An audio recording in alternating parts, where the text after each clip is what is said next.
Hi friends, welcome back to another episode of Generation Tech. My name is Alan. Now I'll be the first one to point out that the Empire had its many failings. Its populace was constantly put under strain by a perpetual wartime economy. Harsh and unnecessary punishments helped turn a small dissident group into a full-time well-armed insurgency. And everyone knows that the Emperor spent way too much time and resources chasing ancient relics and religious hermits. On top of that, it probably wasn't the best time to be an alien. But between you and me, they probably had it coming. Hashtag humanity first. Join the movement, grab a t-shirt in our merch store down below. But one of the biggest mistakes the Emperor made was replacing his clone army with one drawn from the citizens of the Empire. In our last video, we talked about 10 reasons why the clone troopers were phased out by Emperor Palpatine, and, well, the reasons were very reasonable, because we are reasonable people. There are many benefits of having Stormtroopers being drawn from the Empire's citizens. The startup cost is relatively low compared to a cloning program. You also have a huge pool of humans to draw from. It also doesn't hurt when you're able to convert a significant amount of your civilian populace into loyal members of your armed force. But in reality, there are also a lot of benefits for having clone troopers over Stormtroopers. To begin with, clone troopers were widely accepted as superior fighters when compared to a stormtrooper. They were literally trained from birth to be fighters. Everything from their education to nutrition was carefully designed by cloners to prepare them one day for their military career. By the time they were ready for combat, they would have had 9 years of training. And because these soldiers were created in bulk, that meant the cloners could afford to build state-of-the-art training facilities that included flash learning terminals and simulators of all kinds. They also had large practice ranges for training exercises. Most Stormtroopers in comparison only had 1 or 2 years of basic training, and they were also trained when they were much older. The human body is much faster at learning at a younger age when the brain is still growing and making new neural pathways. On top of that, the clones were created from excellent genetic stock, the modified DNA of Jango Fett, one of the most feared and respected bounty hunters in the galaxy. What this all added up to were the most formidable soldiers that the galaxy had ever seen, superior to the Stormtroopers in almost every way. One of the biggest problems was the Empire's economic structure. It had nationalized almost everything it could get its hands on: resources, tech companies, weapons manufacturers, shipyards, planets, even systems. Whatever it couldn't grab through hostile takeovers was won through political ties and corruption. The Empire's focus on militarization was so all-encompassing that military expansion was one of the primary drivers of growth in the galactic economy. There is an overall unhealthy dependence of much of the galaxy's labor force and capital in large military projects like shipyards, weapons tech, and even gigantic space stations like the Death Star. While a lot of imperial historians and economic scholars have argued that the Emperor's mass militarization helped lift the galaxy out of a post-Clone Wars depression, I argue they wrote those articles with an invisible hand wrapped around their throat. Let me explain why they're wrong, starting off with the Clone Wars depression. You see, the creation and maintenance of the Grand Army of the Republic, as we all know, put a huge strain on the Republic government, which before the Battle of Geonosis didn't even have a budget for a standing military, let alone funding for an actual army of 200,000 clones. In order to avoid going bankrupt funding this war, the Republic managed to nationalize the banking clans and began printing massive amounts of money in order to continue supporting their military. This, of course, led to hyperinflation, which destroyed the purchasing power of the average consumer, which led to a slowdown in the economy, which eventually led to skyrocketing unemployment numbers. A lot of pro-imperial scholars argue that by creating a federal force that recruited from the civilian populace, Palpatine was able to employ a large amount of people and then reintroduce them into the system. Overnight, the Galactic Armed Forces became the largest employer in the galaxy. The problem, of course, with this military time economy is that while all these resources temporarily are being flooded in by the government and helping employ people, in the long run, most of these resources will be lost or wasted and destroyed in war. Any growth is all focused on the military. There's not a lot of civilian projects, infrastructure projects, manufacturing projects that are designed for long-term growth. And although all these people do have jobs, they aren't creating or contributing to growth. They are literally tasked with destroying things. Now, obviously, there are some benefits here and there. Whenever the Empire is able to conquer a rebel planet, it does grow the economy once that region is stabilized. But every time that doesn't happen and a Stormtrooper is killed, a Star Destroyer is shot down, or even a planet is destroyed, it's a major step back for the entire galaxy. So here's where we get to clones. Although they have initial higher costs, the sheer number of clones being created should eventually lead to the Kaminoans improving their manufacturing capabilities. With large enough shipments and better technology, the process could become much cheaper. This would lower the operation costs of the Galactic Empire military in the long run, and at the same time increase the labor force in the private sector. This means more economic growth, lower taxes, and lower military spending, and a better empire for everyone. Clones were designed to be less emotional than their human counterparts. Their ability to be professional at all times made them very useful in a peacekeeping operation.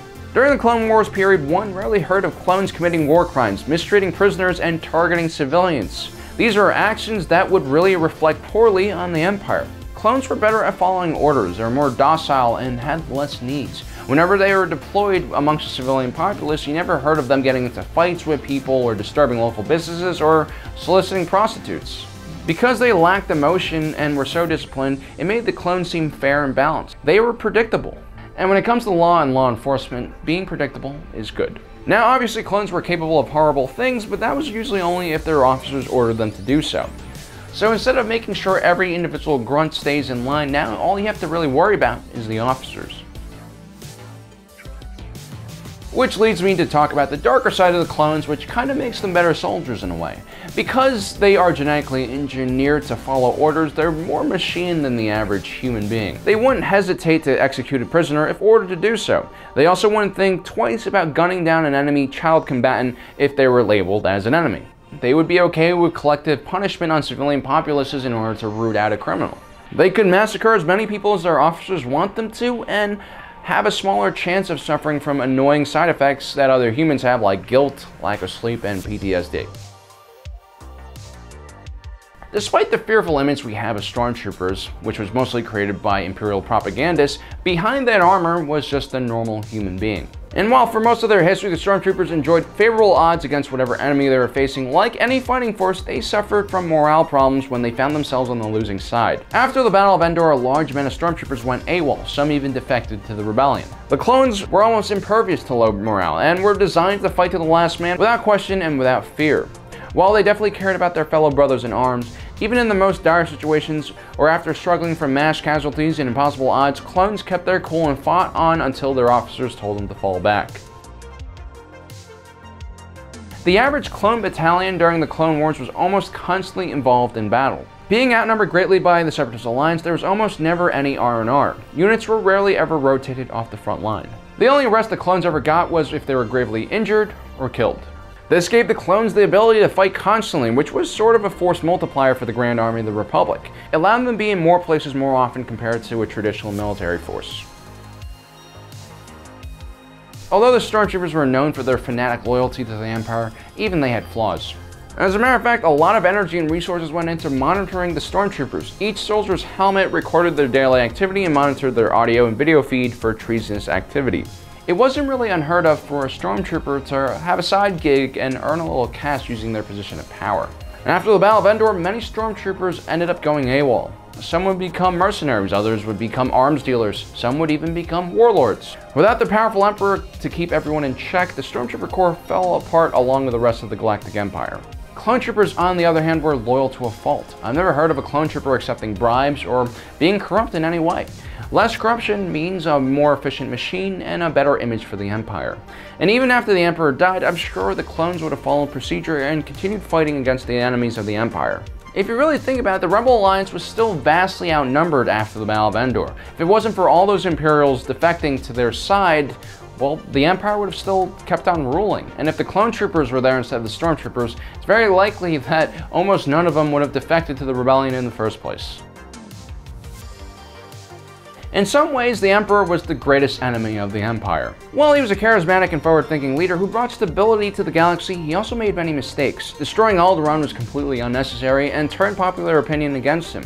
The Death Star was obviously a waste of resources, and on top of that, it's kind of stupid to put that many resources into one project. It gives the rebellion a target that they can rally against. And as we all know, the destruction of the first Death Star led to a galactic-wide recession. And what did the Emperor do after that? He built another one. This is where Order 65 would come in. It deals with an executive leader who is no longer able to rule.